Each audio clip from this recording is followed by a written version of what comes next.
আসসালামু আলাইকুম, কি অবস্থা সবার? আশা করি সবাই ভালো আছেন। আমি আপনাদের সবার প্রিয় ফাহিম স্যার। তো আজকে আমার ব্যাংক সমন্বয় বিবরণী দ্বিতীয় নম্বর ক্লাস, এবং এই দ্বিতীয় নম্বর ক্লাসে আমি চেষ্টা করব কিছু অঙ্ক সলভ করার, যেটার মাধ্যমে আপনি ব্যাংক সমন্বয় বিবরণী খুব ভালো বুঝতে পারবেন এবং খুব অনেক সমস্যা যেটা আপনার ক্লিয়ার হয়ে যাবে। তো আমি কোনো কথা না বলে ব্যাংক সমন্বয় বিবরণী যে একটা অঙ্ক, যারা মনে করেন অলিউল্লাহ স্যারের বই ফলো করেন, সেটা একবার প্রথম অঙ্ক। আমি একবার প্রথম অঙ্ক কিংবা সহজ থেকে শুরু করছি, আস্তে আস্তে আমরা ডিফিকাল্টের দিকে যাবো, একটু কঠিনের দিকে যাবো। যেটা মনে করেন আপনার বোর্ড কোশ্চেন আছে কিংবা মনে করেন বিভিন্ন যে স্কুল করে যে কোশ্চেনগুলো আছে, সেগুলো কিন্তু আমরা সলভ করার চেষ্টা করবো। তা আমি যে প্রথম অঙ্ক যে করবো, সে অঙ্কটি আমি হয়তো ভিডিওর মাঝখানে কিংবা আমার কমেন্ট বক্সে আমি দিয়ে দিব, সবাই একটু কষ্ট করে দেখে নিন। তো আমি স্যার অঙ্কটা করছি স্যার। আমি অঙ্ক করার আগে কিছু কথা আবার একটু রিমাইন্ড করে দিই, আর যারা প্রথম ক্লাসটা করেনি তাদের উচিত প্রথম ক্লাসটা করে তারপরে এই ক্লাসটা দেখা। তা না হলে স্যার আপনি কিছু বুঝবেন না, আপনি হা করে তাকাতে থাকবেন, কারণ আপনি কিছু বুঝবেন না। তো এই কারণে স্যার আপনার উচিত প্রথম ক্লাসটা স্যার দেখে তারপর স্যার সেকেন্ড ক্লাসে আসেন। তো প্রথম ক্লাস আমি কিছু কথা বলেছিলাম, এই কথার ভিতরে সবচেয়ে ইম্পর্টেন্ট কথা ছিল জাস্ট দুটো লাইন ছিল। আমি বলছিলাম স্যার এই দুটো লাইন যদি আপনি মুখস্থ করতে পারেন কিংবা এই দুটো যদি আপনি মেমোরির ভিতরে যদি সেভ করতে পারেন স্যার, একবারে ব্যাংক সম্বন্ধে আপনার জন্য সহজ। কি দুটো লাইন স্যার? একটা হচ্ছে স্যার নগদান বই অনুযায়ী ব্যাংক জমা উদ্বৃত্ত, আরেকটা হচ্ছে স্যার পাস বই অনুযায়ী কিংবা ব্যাংক বই অনুযায়ী ব্যাংক জমা অতিরিক্ত। আবার বলতে স্যার নগদান বই অনুযায়ী ব্যাংক জমা উদ্বৃত্ত, আরেকটা হচ্ছে স্যার ব্যাংক বই অথবা পাস বই অনুযায়ী ব্যাংক জমা অতিরিক্ত। এই দুইটা কথা যদি লেখা থাকে, আমি বলছিলাম স্যার যদি কোনো দেখেন আপনার প্রশ্নে এই দুইটা কথা প্রশ্নের শুরুতেই দেওয়া থাকবে কিংবা এক নম্বর যে লেনদেন আছে সেখানে দেওয়া থাকতে পারে। তো এই কথা যদি আপনি কোথাও দেখেন, তাহলে অবশ্যই বুঝতে পারবেন এটা কিসে স্যার, যোগের কাজ বা সঠিক নিয়ম। সরি স্যার, এটা কি হবে স্যার? সঠিক নিয়ম। এখানে সঠিক নিয়ম কি বলে স্যার? যোগকে যোগ করবেন, বিয়োগকে বিয়োগ করবেন। আর এই দুইটা কথা থেকে যদি একটু গোলমিল হয়, তাহলে সেটা বিপরীত নিয়ম। বিপরীত নিয়ম কি স্যার? তখন স্যার যোগকে বিয়োগ করবেন, বিয়োগকে যোগ করবেন। অনেক প্যাটার্ন লাগতেছে স্যার, ওটা দ্বিতীয় নাম্বার এক নিয়ম দেওয়ার দরকার নেই, আমরা এখন প্রথমটা শিখবো। প্রথমটা শিখলে স্যার দ্বিতীয় আপনার এমনি পারবেন। তো খেয়াল করেন স্যার, আমি অঙ্কটা শুরু করছি স্যার। অঙ্কে স্যার প্রথমে দেখেন কি বলেছে স্যার, আমি বলছি স্যার খেয়াল করেন। বলছে স্যার জনাব লাল মোহাম্মদ এই নগদান বই অনুযায়ী 2011 সালে 31 ডিসেম্বর তারিখে ব্যাংক জমা উদ্বৃত্ত পরিমাণ ছিল 25,000 টাকা। আবার বলতে স্যার এখানে দেখেন আমি কিন্তু ইজিলি দেখতে পাচ্ছি কি লেখা স্যার, নগদান বই অনুযায়ী ব্যাংক জমা উদ্বৃত্ত ছিল কত স্যার? 25,000 টাকা। তার মানে এটা কি নিয়ম স্যার? অবশ্যই এটা স্যার সঠিক নিয়ম। সঠিক নিয়ম বলতে কি স্যার? আপনি যোগকে যোগ করবেন, বিয়োগকে বিয়োগ করবেন। আমরা অঙ্ক প্রথম লাইনে দেখে বুঝতে পেরেছি স্যার এটা সঠিক নিয়ম। মানে আমাদের যে যে লেনদেনগুলো যোগ করে আমরা যোগ করব, যে যে লেনদেন বিয়োগ করে আমরা সেগুলো বিয়োগ করবো। এখন স্যার কিভাবে বুঝবো স্যার? আমি প্রশ্ন বলছি, ইনশাল্লাহ স্যার বুঝবেন। একটু কষ্ট করেন স্যার।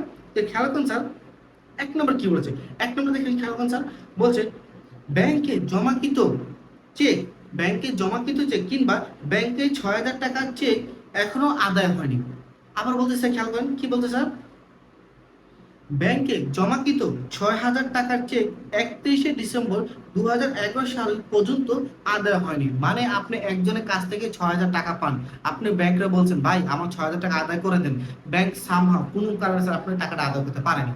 খেয়াল করেন, আপনি যেহেতু ব্যাংকে আদেশ দিচ্ছেন, অবশ্যই বাসায় তো আপনি ওই যে আমি বলছিলাম স্যার এখানে কিন্তু দুইটা বই থাকে, একটা হলো ব্যাংক বই, একটা কি স্যার নগদ বই। নগদ বই স্যার আমাদের কাছে থাকে। তা আপনি যখন ব্যাংকে নির্দেশ দিবেন, আপনি কিন্তু আগে কি করছেন স্যার, বাসায় লিখে আছেন আমি অমুক কাছ থেকে 6,000 টাকা পাবো, এটা আমি লিখে রাখি, কারণ ব্যাংক সে আদায় করে দিবে। কিন্তু স্যার সামহাও ব্যাংক স্যার এটা কি স্যার আদায় করতে পারেনি। যেহেতু স্যার ব্যাংক আদায় করতে পারেনি, তাহলে আপনার কি টাকা বাড়ছে? খেয়াল করছে একটু, মানে একটু কমনলি চিন্তা করেন, ব্যাংকে টাকা আদায় করতে হবে না, আমার তো টাকা বাড়ে নাই, আমার টাকা বাড়া হয় নাই, কম হয় নাই। তো খেয়াল করেন আপনি তো ওই যে মানে খুশিতে আপনি তো 6,000 টাকা যোগ করেছেন নগদান ভাই, কিন্তু সেটা যোগের কাজ হয়েছে না স্যার, আপনি তখন যোগ করছেন, এখন এটা কি স্যার বিয়োগ করছেন। ঠিক আছে, মানে ব্যাংক আপনার টাকা আদায় করতে পারে, তাহলে এটা নর্মালি কি স্যার এটা বিয়োগের কাজ। তারপরে দুই নম্বরে দেখেন স্যার কি বলছেন, একজন দেনাদার সরাসরি ব্যাংকে প্রদান 4,000 টাকা যা নগদান বই লেখা হয়নি। আবার বলতেছে কি লেখা আছে, একজন দেনাদার সরাসরি ব্যাংকে জমা দিয়েছে 4,000 টাকা যা নগদান বই লেখা হয়নি। তার মানে হচ্ছে স্যার একজন দেনাদার যার কাছে আপনি টাকা পাইতেন, সে আপনাকে না জানে আপনার ব্যাংকে টাকা দিচ্ছে। সেটা কিন্তু স্যার অহরহ হয় ব্যবসা প্রতিষ্ঠানে। সময় না যে আমি তোমাকে টাকা দিতেছি কি করতেছি, এর সময় নেই। আমি টাকা দিয়ে দিলাম, ব্যাংক বলে দিবে স্যার অমুক লোক আপনাকে টাকা দিয়ে দিচ্ছে। ঠিক এমনই স্যার একজন দেনাদার আপনি যার কাছ থেকে টাকা পাইতেন, সে চেকে বা বিভিন্ন কার্ডের মাধ্যমে কিংবা মোবাইল ব্যাংকিং এর মাধ্যমে আপনি ব্যাংকে টাকাটা দিয়ে দিয়েছেন। তো এই যে খেয়াল করছেন, যদি আপনি ব্যাংকে টাকা দিছে, অবশ্যই আপনার নগদ টাকা বাড়ছে না। তো যেহেতু নগদ টাকা বাড়ে, তাহলে এটা স্যার যোগের কাজ থেকে বিয়োগের কাজ। অবশ্যই স্যার এটা যোগের কাজ। একটু চিন্তা করেন স্যার, ঠান্ডা মাথা গুলো করবেন। ঠিক আছে, 3 নম্বর এন্ট্রিটা বলছে স্যার দেনাদারদের ইস্যুকৃত 5,000 টাকা চেক এখনো উপস্থাপিত হয়নি। এটা স্যার মোস্ট ইম্পর্টেন্ট, উপস্থাপিত হয়নি। আপনারা স্যার একটা কথা মনে রাখবেন, সঠিক নিয়মে কোথাও যদি সঠিক নিয়মে লেখা থেকে উপস্থাপিত হয়নি, তাহলে স্যার এটা চোখ বন্ধ করে স্যার যোগের কাজ। আবারও বলতে স্যার সঠিক নিয়মে যদি কোথাও দেখেন লেখা আছে ইস্যুকৃত চেক উপস্থাপিত হয়নি, কিংবা জমাকৃত চেক উপস্থাপিত হয়নি, কিংবা দেনাদারকে জমা দেওয়া হয়েছে সেই চেক এখনো ভাঙানো হয়নি, এরকম টাইপের যদি লেখা থাকে স্যার এটা চোখ বন্ধ কি স্যার যুগের কাজ। এটার মানে হচ্ছে একজন পাওনাদার আপনার কাছ থেকে টাকা পাইতো, আপনি তার ব্যাংকে বলছেন কি এই এক কাজ করে তুমি তাকে তার টাকা ফেরত দিয়ে দাও, বা তাকে তার টাকা কি টাকা দিয়ে দাও, ব্যাংকে কি করছে তার অ্যাকাউন্টে সেই টাকাটা পাঠিয়ে দিচ্ছে, কিন্তু ওই ভদ্রলোকটা এখনো সেই টাকাটা উত্তোলন করেনি। তাই খেয়াল করেন সেই যতক্ষণ পর্যন্ত তার হাতে না নেবে তখন পর্যন্ত আমি হিসাব করতে পারবো না। তার মানে খেয়াল করছেন ওই লোকটা এখনো উত্তোলনই করে, মানে এখন সেই টাকাটা উঠায় নেয়নি। আর এটার মানে হচ্ছে স্যার উপস্থাপিত হয়নি, মানে সে এখন কি স্যার উঠায় নেয়নি। আর আমরা মাত্র বলছি উপস্থাপিত হইলে কি স্যার চোখ বন্ধ করে স্যার যোগের কাজ। ঠিক আছে, 4 নাম্বারটা দেখেন স্যার এখানে লেনদেন একটা, কিন্তু স্যার এখানে এন্ট্রি দুইটা আছে। কি স্যার, একটা স্যার ব্যাংক সুদ, আরেকটা স্যার ব্যাংক চার্জ। স্যার এখানে খেয়াল করেন যদি ব্যাংক মঞ্জুরকৃত সুদ বলে এটা আপনার জন্য আয়। আবারও বলতেছে যদি ব্যাংক মঞ্জুরকৃত সুদ বলে সেটা আপনার জন্য আয়। আর যদি বলে ব্যাংক ধার্যকৃত চার্জ, মানে খেয়াল করেন ব্যাংক মঞ্জুরকৃত সুদ মানে কি, আপনি ব্যাংকে প্রত্যেক মাসে টাকা রাখেন, প্রত্যেক বছরে লাখ লাখ টাকা হাজার হাজার টাকা রাখেন, ওই টাকা থেকে ব্যাংক একটা ইন্টারেস্ট আপনাকে দেবে। এটা যেহেতু আপনার লাভ, আপনাকে ইন্টারেস্ট দিতেছে, আপনাকে সুদ দিতেছে, আপনাকে লভ্যাংশ দিতেছে, এটা আপনার জন্য কি স্যার লাভ। ঠিক আছে, যার ফলে আপনি ব্যাংকে বা নগদ টাকা বৃদ্ধি পাচ্ছেন। আর বিভিন্ন চার্জ করতে হবে, যেমন স্যার ডেবিট কার্ডের চার্জ আছে, ক্রেডিট কার্ডের চার্জ আছে, ব্যাংক যেমন অতিরিক্ত চার্জ আছে, এই যে চার্জগুলো সে কর্তন করে, এটা কি স্যার আপনার জন্য ব্যাংক। তাহলে আমরা বুঝতে পারছি স্যার ব্যাংক চার্জ বা ব্যাংক সুদ যেটা এটা আমাদের জন্য আয়, আর ব্যাংক চার্জ এটা আমাদের জন্য কি স্যার ব্যয়। তা আমরা স্যার অঙ্কে দিই, অঙ্ক কিভাবে করবো স্যার এটা আমরা খুব সহজে দেখে নিই। স্যার খেয়াল করুন এই যে ব্যাংক সম্পর্কে বিভাগের যে ঘরটা, এই ঘরটা একবারে সহজ, এটা আমরা বলি স্যার জাতির চক। এটা আমরা কি বলি স্যার জাতির চক, সেটা কি স্যার বিবরণ টাকা টাকা একবারে সহজ। এটার জন্য কিছু যে আর্থিক অবস্থায় বিবরণী, খতিয়ান, রেওয়ামিল, তারপর মনে করেন এক গণনা নগদের বই, দুই গণনা এরকম কোনো স্যার কিছু করতে না। তার সঠিক নিয়ম বা ছোট্ট একটা আমরা যেটা বলি স্যার জাতির চক, সেটা হচ্ছে কি স্যার বিবরণ টাকা টাকা। তা আমি স্যার লিখলাম স্যার খেয়াল করেন আমি স্যার সঠিক মানে বিবরণ টাকা হিসেবে যদি এর উপরে কিছু কথা লাগছে এগুলো স্যার আমি লিখলাম না, জাস্ট অঙ্কে শুরু করলাম। ঠিক আছে, খেয়াল করতে আমি প্রথমে লিখব স্যার ঘন্টা কাটবো,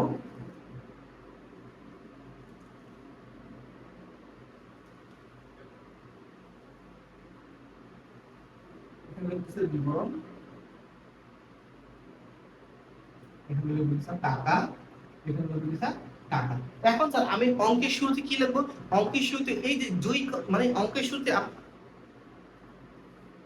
আচ্ছা আচ্ছা, তাহলে স্যার আমি অঙ্কের শুরুতে কি লিখবো, অঙ্কের শুরুতে আপনি যেই কথাটা পাইছেন, যেই কথাটা আপনি বুঝছেন এটা কি স্যার সঠিক নিয়ম নাকি বিপরীত নিয়ম, সেই কথা লিখবেন। আমরা অঙ্কের শুরুতে কি পাইছিলাম স্যার দেখেন খেয়াল করেন স্যার, ওই যে লেখা ছিল ব্যাংক, কি লেখা ছিল স্যার নগদ ব্যয় অনুযায়ী ব্যাংক যেমন উদ্বৃত্ত, সেই কথা কি স্যার আমরা এখানে লিখবো। লিখবো স্যার খেয়াল করেন স্যার, লিখবো স্যার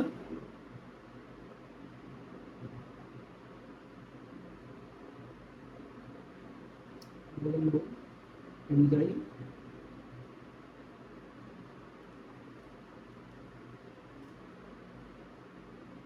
ব্যাংক জমা উদ্বৃত্ত। কত টাকা পাইছিলাম স্যার, এখানে ছিল স্যার আপনার 25,000 টাকা, এখানে লিখবো কত স্যার 25,000 টাকা। তারপর স্যার খেয়াল করেন এই কথা লেখার পর আপনি এখানে লিখবেন যোগ, কিছুটা ধরে লিখবেন বিয়োগ, কারণ স্যার আপনার যেখানে যোগ আসে সেখানে স্যার যোগের করে লিখবেন, কিছু যদি বিয়োগ থাকে তাহলে কি স্যার আপনার বিয়োগ করে লিখবেন। তা আমি এখানে লিখলাম স্যার, তাহলে লিখলাম এখানে কি স্যার যোগ, মানে এখানে কি স্যার সব যোগের এন্ট্রিগুলো আসবে, যা যা যোগ করে আমি যোগ করবো, যা যা বিয়োগ করে আমি বিয়োগ করবো। তারপর এখানে লিখবো কি স্যার বিয়োগ। ঠিক আছে, মানে এখানে অবশ্যই বুঝতে পারছেন বিয়োগের এন্ট্রি আসবে। ঠিক আছে, প্রথমটা দেন লেনদেন কি বলছে, বলছে স্যার ব্যাংকে জমাকৃত চেক 6,000 টাকা যা 31শে ডিসেম্বর পর্যন্ত আদায় হয়নি। তার মানে কি স্যার সে ব্যাংক এই চেকটি সামহাও কোনো কারণে আদায় করতে পারে। তা আমরা জানি এটা কি স্যার এটা বিয়োগের কাজ। তাই আমরা কোন করে লিখবো এটা অবভিয়াসলি বিয়োগ করে লিখবো। লিখবো কি স্যার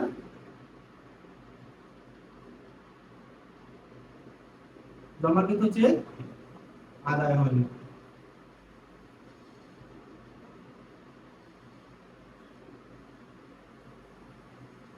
আদায় হয়নি কত টাকা স্যার, এখানে ছিল স্যার আপনার 6,000 টাকা।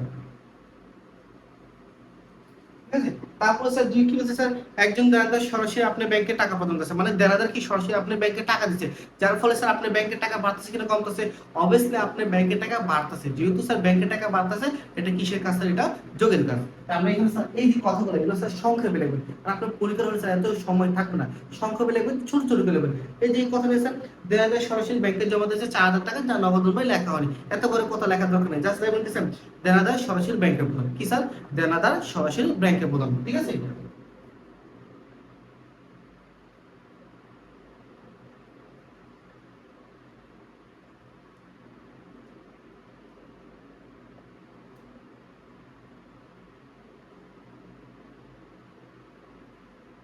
কত আছে স্যার?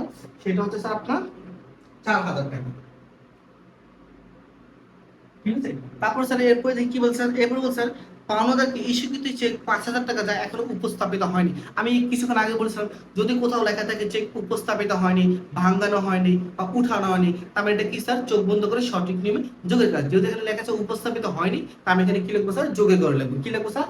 ইস্যুকৃত চেক উপস্থাপিত হয়নি। এখন অনেকে বলেছে ইস্যুকৃত মানে কি? আমরা তো স্যার জানি ইস্যু তো সমস্যা। স্যার এখানে এই ইস্যু এখানে এখানে বোঝানো হচ্ছে স্যার এখানে ইস্যু মানে স্যার প্রদান করা, মানে আপনি প্রদানকৃত চেক অবশ্যই আপনি তাকে প্রদান করছেন চেকটা, সে কি স্যার এখনো উপস্থাপিত হয়নি, বাকি স্যার এখনো ভাঙায়নি। আমরা এখানে বলি স্যার ইস্যুকৃত চেক উপস্থাপিত হয়নি।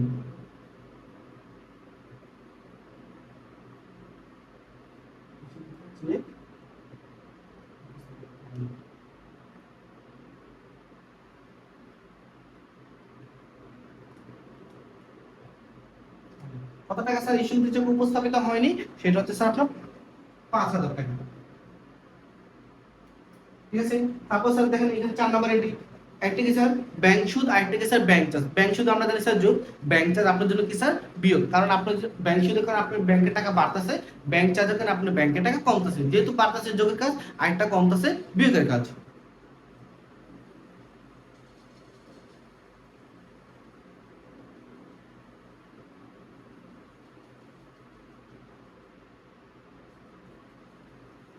ব্যাংক সুদ কত স্যার? এখানে 500 টাকা।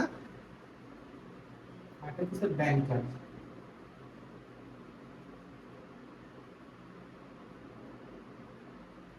স্যার আপনার 200 টাকা। এখন কি করছে আমরা? এগুলো স্যার পরস্পর যোগ বিয়োগ করবো। এটা আপনারা জানেন স্যার কিভাবে যোগ করতে কিভাবে বিয়োগ করতে। এখানে আপনার স্যার আমরা যেহেতু যোগের টাইটেল গুলো আগে সব যোগ করে মূল অ্যান্সার সাথে যোগ করবো। এখানে স্যার কত আছে? 5 4 9 9 5 কত স্যার? 9,500 টাকা। তাহলে এখানে লিখবো স্যার 9,500 টাকা। তো 9,500 সাথে 25,000 টাকা যোগ করলে স্যার কত হয় স্যার? 9,500 সাথে 25,000, 9,500 যোগ 25,000 আপনার স্যার 34,500 টাকা। আর এটার সাথে এটা যোগ করলে কত স্যার? 6,200 টাকা। যেহেতু স্যার বিয়োগ, এজন্য কিন্তু আমরা ব্রেকেট দিলাম, কারণ অ্যাকাউন্টিং এ আমরা ব্রেকেট দ্বারা বলতে স্যার বিয়োগ। ঠিক আছে, তো এই যে 34,500 থেকে 6,200 টাকা বিয়োগ করলে কত থাকে স্যার? 28,300 টাকা।